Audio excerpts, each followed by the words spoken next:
Good afternoon, everyone. I'm Stephen Spatz, Assistant Outreach Librarian, and on behalf of Library Director Joe Lucia and the staff of Falvey Memorial Library, I'd like to welcome you to the first event in the fourth annual Anthropology Lecture Series. Today's event features Dr. Lowell Gustafson, Associate Dean for Social Sciences and Professor of Political Science at Villanova University. Would you please join me in welcoming Dr. Lowell Gustafson? Thanks, Steve. There are three of the basic subfields of anthropology are linguistics, archaeology, and physical or biological anthropology. And then archaeology very often studies stuff that's left behind, the artifacts which are left behind.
So we're trying to cover three of the basic fields of the study of humans. There's a history of words, and it keeps going back. Indo-European isn't the first language. And all kinds of folk tales and myths and sacred texts and other types of texts also, for thousands of years, have given us a story of who we are and what our place in the cosmos is and what's the meaning of being human. If you read the texts carefully, you go back and you say, there's a pretty good chance it began 5,769 years ago. That's a reading of the text which leads us. It's a careful reading of the text which says, this is when that stuff began. This is when the universe got created.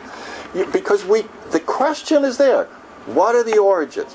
When did it begin? Where did it come from? In what order did these things arrive? This matters to us. We care about it. I care about it now, a lot of people care about it, a lot of people cared about it a few thousand years ago, and that unites me with the authors of these texts. We have, of course, as we know, all kinds of effects coming not only out of the ancient Hebrews, but the ancient Greeks, and we studied them. At an Augustinian school, now remember, Augustine, sitting on the periphery of the Roman Empire, is known for his great synthesis of ancient Greek and ancient Hebraic thought. He read the Persians, the Greeks, the Hebrews, the Romans, and he was fascinated and tried, he accepted stuff, but he wrestled with all of it and said, where can I put all of this together? How can I put this stuff together? 5,000-6,000 years back. That's an interesting correlation. But in any case, that's this view. You've had people who read our Christian sacred texts very carefully come up with similar dates. Ussher came with the idea, he was a famous bishop a few hundred years ago, and the tradition said that the world began 23 October 4004 BC. St. Augustine argued that if you read the documents carefully, things start 6,000 years ago. This is a number that kind of pops up and seemed to be fairly common. Comets indicate the solar system is less than 10,000 years old. Sahara Desert has what's called a prevailing wind pattern. The wind almost always blows the same direction. This creates a problem. The hot air coming off the desert kills the trees next door, and that area becomes desert. And once that soil gets sterilized, it's real hard to bring it back. The process is called desertification. They did quite a study on Sahara because they know it's growing about 4 miles a year today. After studying Sahara for a long time, they said, we think that desert's about 4,000 years old. That's pretty old. But I have a question. If the earth is millions of years old, why don't we have a bigger desert someplace? Why is the biggest desert in the world less than 4,000 years old? Well, I have a theory about that desert. Now here's my theory. I believe about 6,000 years ago, God made everything. 4,400 years ago, there was a flood. And it's pretty hard to have a desert under a flood. So the desert couldn't start growing until the flood water went down. Psalm 104, the mountains arose, the valley sank down, the water rushed off. And so I predict, based on the Bible, the biggest desert in the world will be less than 4,400 years old. It is. Wow.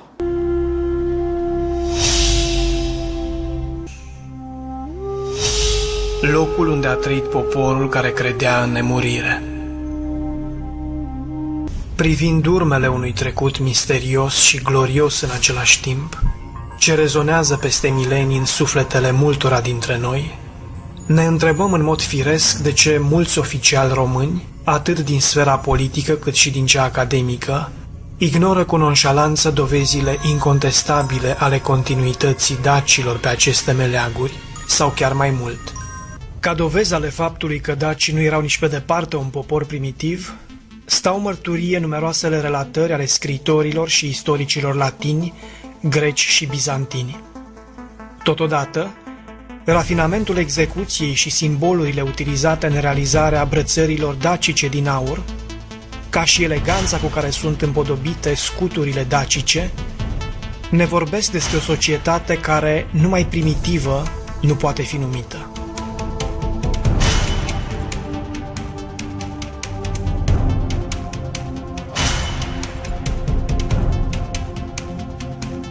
Alte mărturii, de data aceasta săpate în piatră, ne vorbesc despre faptul că dacii erau priviți cu respect de conducătorii Imperiului Roman.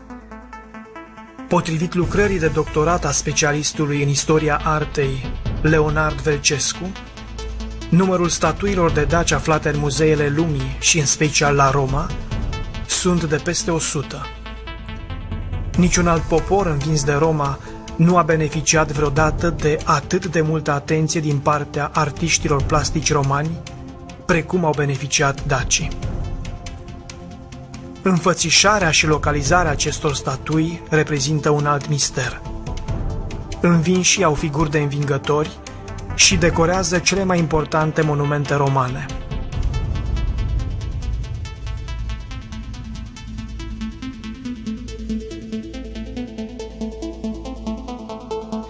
Să privim doar la Arcul lui Constantin, construit în anul 312 era noastră, la 41 de ani după retragerea romanilor din Dacia. Cel mai tulburător lucru pe care îl putem constata sunt cele 8 statui impunătoare de daci, 4 pe o parte, 4 pe cealaltă, care străjuiesc monumentul de la o înălțime de 25 de metri. Ce caută acești daci cu atitudini mândre pe un monument care comemorează victoria împăratului Constantin împotriva rivalului său Maxentius în bătălia de la Ponte Milvio? Statuile provin cu siguranță din forul lui Traian, însă prezența lor dominantă pe arcul lui Constantin este o enigmă.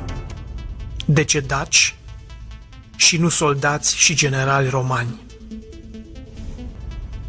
Cu toate că etosul Daciei nu a fost abandonat niciodată, cu toate că artizana Unirii de la 1859, generația pașoptistă, privea unificarea provinciilor românești ca pe o renaștere a regatului Daciei, numele dat noului stat a fost România, iar susținătorii latinității exclusive au avut câștig de cauză. Acest lucru s-a putut petrece deoarece influența și intervenția forțelor occidentale și a Vaticanului. Ne deplasăm în spațiul revoluționar al paleogeneticii, un domeniu de studiu al ADN-ului vechi și degradat. Paleogenetica poate aduce informații foarte importante despre originea și evoluția omului și a genomului uman, migrația populațiilor umane și relațiile de înrudire genetică dintre populațiile umane vechi și cele actuale. Se analizează informația genetică.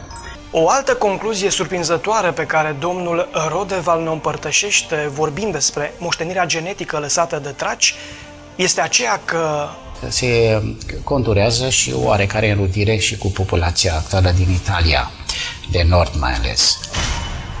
Așadar, cercetările de paleogenetică realizate acum câțiva ani ne spun că o parte dintre italieni, în special cei din nord, se înrudesc genetic cu tracii care au locuit acum 3000 de ani pe teritoriul României.